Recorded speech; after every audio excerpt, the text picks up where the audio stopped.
सभी को प्रणाम साथियों। मैं हूं आचार्य आदित्य कुमार शास्त्री और मित्रों, स्वागत करता हूं आप सभी लोगों का अपने इस वीडियो में। साथियों, विगत दिनों में हम सभी लोगों ने पवन प्रज्ञा पुराण के उस पावन प्रसंगों को बड़े ध्यानपूर्वक सुना, समझा और जाना। आज हम सभी लोग साथियों प्रज्ञा पुराण के तीसरे अध्याय के आगे के प्रसंगों को श्रवण करेंगे कि यहाँ हमें आचार्य ऋषिवर किन सूत्रों को संदेशा हम लोगों को देना चाहते हैं और क्या बतलाना चाहते हैं कि हम अपनी इस जीवन विद्या को किस प्रकार से हम सांसारिक जीवन में रह करके किस प्रकार शानदार जीवन को व्यतीत कर सकते हैं। तो आगे इसी प्रश्न में जब सारी शंकाओं का समाधान करते हुए महर्षि पिपलाद जी जो है समस्या का समाधान कर रहे हैं और महर्षि अष्टावक्र जी जो है प्रश्नकर्ता के रूप में यहाँ उपस्थित हैं। तो वहाँ प्रश्न करते हैं कि गुरुवर, आपने जो पीछे सारी समस्याएं बताई उसका समाधान बताया और अब ऐसा क्या निर्णय लिया जाए कि व्यक्ति जो है किस देवी देवता की शरण में जाए, किस मंत्र की शरण में जाए, किसकी शरण में जा कर के अपनी व्यथा, अपनी दुख, अपनी तकलीफ़ों को जा कर के कहे ताकि वह जीवन शानदार उसका हो सके। ये जीवन की आपाधापी जो है इससे वो निवृत्त होकर के अपने उच्चतम शिखर को प्राप्त कर सके। जब इन प्रश्नों को जो है आचार्यवर ने सुना तो कहते हैं कि हे ऋषिवर, अब मैं आगे आप लोगों को बताता हूँ कि संसार में वैसे तो अनेकों देवी देवता हैं, पर एक ऐसे देवता है जो प्रत्यक्ष देवता हर क्षण हम लोगों के साथ में रहते हैं। उस देवता को जो परमात्मा ने अपनी विभूति, अपनी संपदा के रूप में, अपने ही अंश के रूप में हम लोगों के अंदर वह जो है दे करके भेजा है, उसको हम क्या कहते हैं? उसको मनुष्य कहते हैं। उसको जीवन रूपी देवता कह करके पुकारते हैं। हर मनुष्य को जो ये जीवन मिला है साथियों, इस जीवन को हमें जब तक जाना नहीं, समझा नहीं, तो हम इसके साथ में साथियों न्याय नहीं कर पाते हैं। और यही कारण होता है कि हम लोगों के जीवन में अनेकों व्याधियाँ, अनेकों परेशानियाँ, अनेकों उलझने, अनेकों जो है दुविधाएँ हमारे बीच में अंबार का रूप लेकर के उपस्थित होती हैं। क्यों?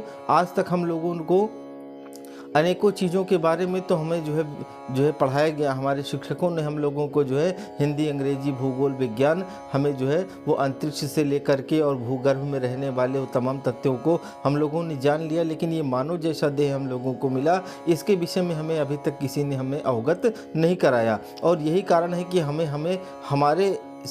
हमारा परिचय न हो पाने के कारण हमने इसके मूल्य को, इसकी कीमत को जो है हम इसको नहीं जान पाए और नहीं पहचान पाए। और कारण क्या हुआ कि हमने इसको 2 कौड़ी के मोल जो है इस जीवन रूपी संपदा को यूं ही गंवाते हुए चले आए।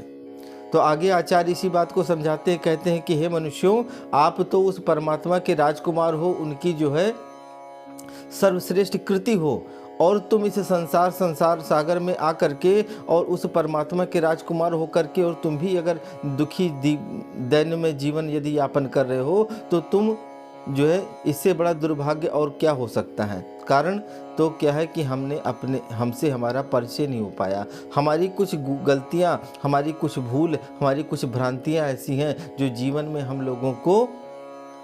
हमको निरंतर पतन के मुख की गर्त की ओर लेकर के जाने के लिए अग्रसर हो जाती हैं। क्या करना होगा साथियों?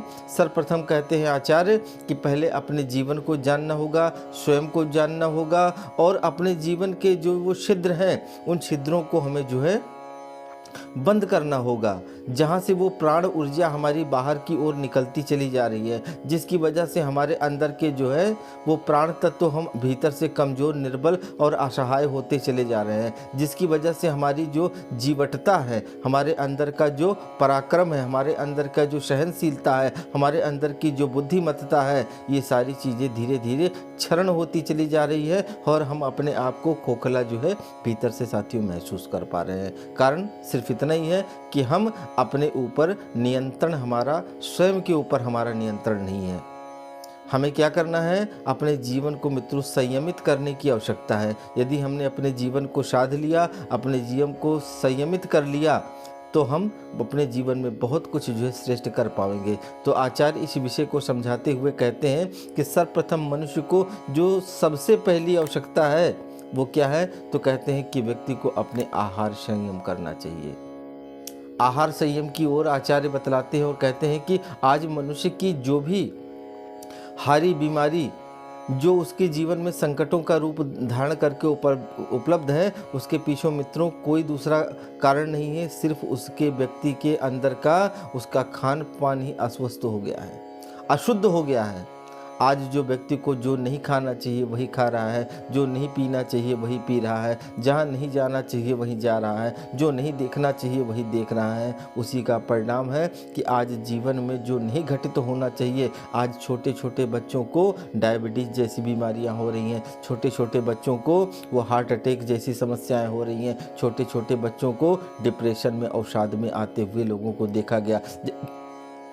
जबकि अपने यहाँ पुराने समय के इतिहास को उठा करके देखें, गांव में रहने वाले किसान अपना जब प्राकृतिक जीवन यापन किया करते थे, वह किसी भी प्रकार की गोली दवा लेने की आवश्यकता नहीं होती थी। और यहाँ तक कि देखें कि संसार में मनुष्य के इतर भी अनेक प्राणियाँ हैं, वह प्राणी भी अस्वस्थ होते हैं तो वे क्या करते हैं, एक ही काम करते हैं मित्रों, वे भोजन का परित्याग कर देते हैं, वे भोजन करना बंद कर देते हैं और किसी प्रकार की कोई औषधि लेने की आवश्यकता नहीं, और वे भोजन न करने की वजह से वे स्वस्थ हो जाते हैं।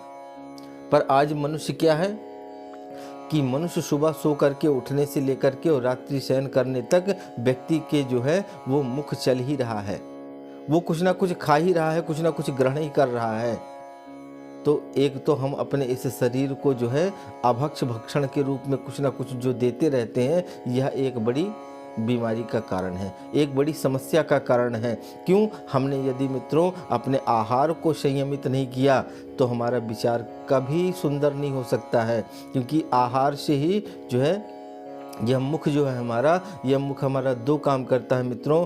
एक इसका कार्य है भोजन को ग्रहण करना और दूसरा इसका कार्य है कि यह वाणी। तो जब मित्रों हम भोजन, जिस प्रकार कहते हैं कि यदि आपने लहसुन प्याज को खा करके यदि जो है किसी के सामने हम जा कर के बात भी करते हैं ना, तो हमारे मुख से कौन सी खुशबू आती है, उसी प्रकार की डकारें आती हैं, उसी प्रकार के जो है मुख से वो निकलती हैं कि जो हमारे भीतर भरा पड़ा हुआ है। तो यदि हम लोगों ने मित्रों अपने खान पान को ठीक नहीं किया तो होगा क्या परिणाम? परिणाम यही होगा कि हम ना तो हमारा मन अच्छा रहेगा, ना हमारा मस्तिष्क अच्छा रहेगा, ना हमारे सोचने की क्षमता अच्छी होगी, ना हमारे निर्णय लेने की कैपेसिटी होगी, और हम क्या करेंगे फिर उस स्थिति में हम मित्रों गलत निर्णय लेंगे, गलत कार्य करेंगे, और परिणाम यही होगा कि हम सब लोगों के लिए दुख का कारण बनेगा। तो इसलिए आचार्य बतलाते हैं कि पहले सर्वप्रथम उस देवता से परिचय होना है, अपने से अपना परिचय, स्वयं को जानने की ज़रूरत है। और स्वयं को जानने में मित्रों हमें अपने आहार को ठीक करने की ज़रूरत है। अगर हमने अपना आहार ठीक कर लिया तो हमारे विचार भी अच्छे हो जाएंगे और हमारी वाणी भी अच्छी हो जाएगी, और ये दो चीज़ें यदि अच्छी हो जाएं तो व्यक्ति के जीवन में 75% परेशानियां या तो हम अपने मुख के द्वारा बोल करके पारिवारिक विघटनों का जो है जो सराजाम इकट्ठा करते हैं, परिवार के अंदर जो तनाव का, जो मनमुटाव का, जो द्वेष की चीज़ें जो मुख से निकल करके जाती हैं एक दूसरे के प्रति, जो अपशब्द निकलते हैं, उसका ही कारण होता है घर के अंदर जो है वो बिलगाव का, दूरियों का, पतन का, पराभव का जो है शुरुआत यहीं से होती है। मित्रों एक बहुत ही प्यारा सा प्रसंग आप सभी लोगों ने श्रवण किया होगा कि जब महर्षि विश्वामित्र ने अपने राज को त्याग करके, क्योंकि वे पहले पूर्व जन्म में जो है वो महाराज विश्वरथ के नाम से जाने जाते हैं, आप सभी लोग कथा जानते हैं।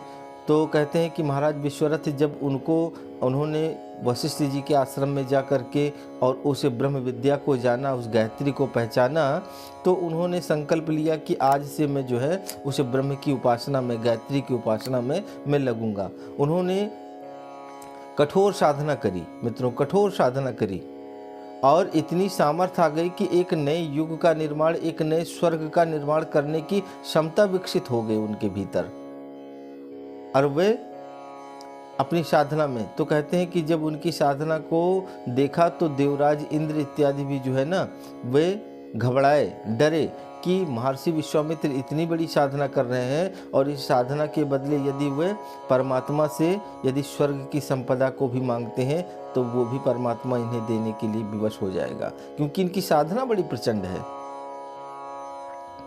क्या किया जाए? किसी भी तरह इनकी साधना को रोका जाए, बाधित किया जाए। देवता डरते हैं। उन्होंने क्या किया, सर्वप्रथम कामदेव को भेजा कि आप जो है इनके पास जाएं। कैसे गए? उन्होंने स्वर्ग की अप्सराओं को भेजा। उन्होंने अपने काम के बाणों का प्रयोग किया और अप्सराओं ने आकर के अपने मनमोहक जो है वो नृत्य कला और अपने जो है भाव भंगिमाओं के द्वारा उन्होंने आकर के अपना वह सौंदर्य को पसारना शुरू किया कि ताकि यह ऋषि विचलित हो, अपनी साधना से हटे और आकर के जो है इससे हम इसको दूर कर पावें। तो कहते हैं कि उस मेनका नाम की साधिका ने, अप्सरा ने और भी बहुत सारी अप्सराओं ने आकर के अपना पूर्ण प्रयास किया और अंत में जब उस ऋषि को वहाँ से अडिग नहीं कर पाए तो वे डरे कि कहीं इस ऋषि की नेत्र खुले और इसके जो है मुख से कोई ऐसे शब्द निकले कि जो हम लोगों के जीवन के लिए अच्छे नहीं हो, तो वे जो है अप्सराएं भी डर गईं। अंत में क्या अस्त्र उपयोग किया गया? कहते हैं कि वही मेनका नाम की जो है अप्सरा ने कुछ स्वादिष्ट पकवानों को लेकर के वो आई और कहते हैं कि जब उस थाल को लेकर के 56 प्रकार के व्यंजनों की दिव्य सुगंधी जब ऋषि के जो है भीतर गई तो उनको उनकी नेत्र जो है खुल गए और वे उसकी ओर आकर्षित हुए, खिंचते हुए चले गए। और कहते हैं कि फिर जब उस पकवान को उन्होंने पाया तो उनके भीतर की कामनाएं जागृत हो गई, उनके भीतर की वासनाएं जागृत हो गई और उन्होंने उस अप्सरा से जो है वो विवाह का प्रस्ताव रख दिया। आप सभी लोग जानते हैं कि विश्वामित्र का विवाह जो है वो मेनका नाम की एक जो है अप्सरा के साथ में हुआ। मित्रों, ये जिह्वा का जो स्वाद है, जो स्वाद इंद्रियां हैं, ये जो मुख्य इंद्री है, ये बड़ी ही घातक है। यदि हमने इसको नहीं जाना, नहीं समझा और इसका संयम नहीं किया मित्रों, तो ये हमारे पूरे व्यक्तित्व को जो है बिगाड़ करके रख देगी। हमारा जीवन स्वास्थ्य की दृष्टि से तो खराब होगा ही होगा, हमारा नैतिक भी पतन हो जाएगा। क्यों? अभक्ष भक्षण करेंगे तो मित्रों जैसा हम भोजन करते हैं विचार भी तो उसी से बनते हैं। अगर हमारे भोजन ही अच्छा नहीं होगा तो विचार कैसे अच्छे होंगे, और विचार अच्छे नहीं होंगे तो हम अपने जीवन के श्रेष्ठ निर्णयों को कैसे कर पाएंगे। फिर हमको लगेगा कि हमको जो है वो अधिक से अधिक चाहिए और फिर उसके लिए हमें कुछ भी करना पड़े, अनीति करना पड़े, अनाचार करना पड़े, कुछ भी करना पड़े तो हम उसकी ओर आगे बढ़ते चले जाएंगे। और परिणाम क्या होगा मित्रों, आप सभी लोग जानते हैं। इतिहास पुराण इन तथ्यों से भरे पड़े हैं कि जिन लोगों ने जो है गलत मार्ग पे, असत्य के मार्ग पे, द्वेष दुर्गुणों के मार्ग पे अपने पथ का चयन किया, उनकी गति क्या हुई है। तो मित्रों, ये जो प्रज्ञा पुराण का 3रा अध्याय है, उस अध्याय में ऋषि यही समझाते हैं कि हे मनुष्यों, आप एक काम करो, आप जो है अपने संयमित हो जाओ। केवल आहार ही नहीं बल्कि हमको जो है अपने विचारों का भी संयम करने की ज़रूरत है, अर्थ का भी संयम करने की ज़रूरत है और अपने समय का भी संयम। मित्रों, ये 4 ऐसी संपदा हैं। इन चारों संपदाओं को यदि हम लोगों ने अपने व्यक्तित्व को विकास करना है तो हमें इन चारों ओर ही हमें देखना पड़ेगा और इनको संयमित करना पड़ेगा।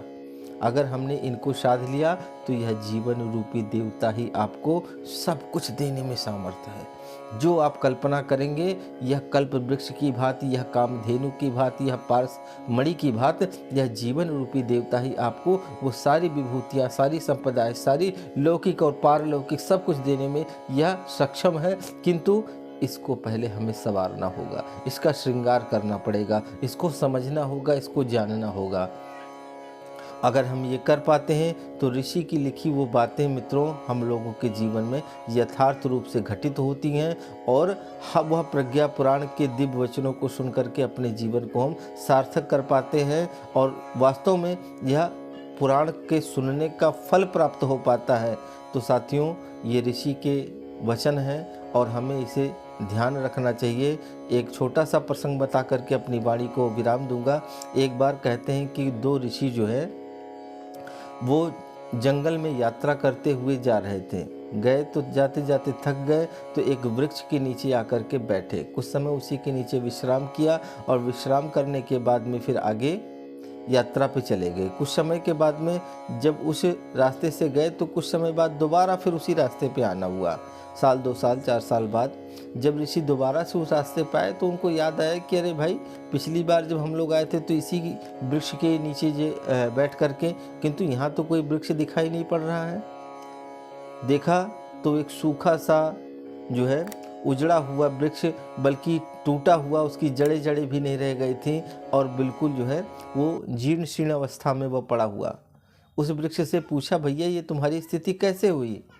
उसने बताया, महाराज कि मेरे भीतर जो है वो असंयम के जो छिद्र है, मनुष्यों ने मेरे भीतर के जो है उस तथ्य को निकालने के लिए, जो हमारे भीतर का रस था, उस रस को निचोड़ने के लिए इसमें अनेकों छिद्र कर दिए और उस छिद्रों की वजह से क्या हुए कि हमारे जीवन का जो प्राण तत्व था वो निकल करके बह गया और एक आंधी का झोंका आया और उसने मुझे इस धराशाही कर दिया। मित्रों, क्या है कि यदि हम लोगों के जीवन में संयम नहीं होगा, यदि इंद्रियों का संयम नहीं होगा, समय का संयम नहीं होगा, अर्थ का संयम नहीं होगा, विचारों का संयम नहीं होगा, तो एक छोटी सी परिस्थिति हमारे जीवन में एक ऐसी आंधी का झोंका आएगा और हम जो है ना वो धराशायी होते हुए जीवन को देर नहीं लगेगा। तो अगर हमको अपनी जड़ों को मजबूत करना है तो कम से कम अपने आप को हमें संयमित करना पड़ेगा। अगर कहते हैं तो ये जीवन रूपी देवता हमको सब कुछ देने के लिए सामर्थ होते हैं। तो इसी भाव के साथ मित्रों, आज प्रज्ञा पुराण के इस तृतीय दिवस को यहीं विश्राम देते हैं। आप सभी को सादर प्रणाम करते हैं इसी भाव के साथ में कि आप लोग इस यात्रा को अधिक से अधिक लोगों तक पहुँचाएँ ताकि युग ऋषि की वाणी